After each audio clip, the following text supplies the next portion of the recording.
চলতি বছরের এইচএসসি ও সমমান পরীক্ষা শুরু হচ্ছে আজ। রোববার ৮টি সাধারণ শিক্ষা বোর্ড, মাদ্রাসা এবং কারিগরি বোর্ডের অধীন দেশের ৬০ জেলায় একযোগে পরীক্ষা অনুষ্ঠিত হবে।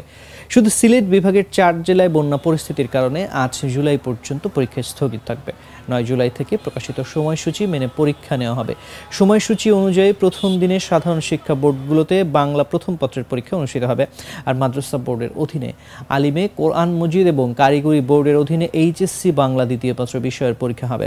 সব বোর্ডের পরীক্ষা সকাল ১০টায় শুরু হবে, যা শেষ হবে দুপুর ১টায়।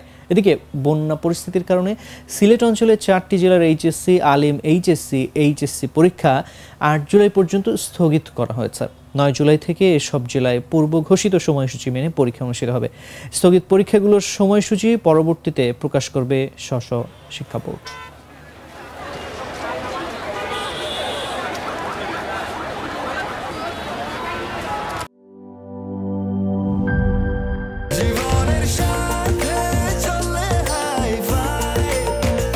স্বাস্থ্যকর অল টাইম ফ্যামিলি কেক, সব সময় অল টাইম হেলদি লাইফ।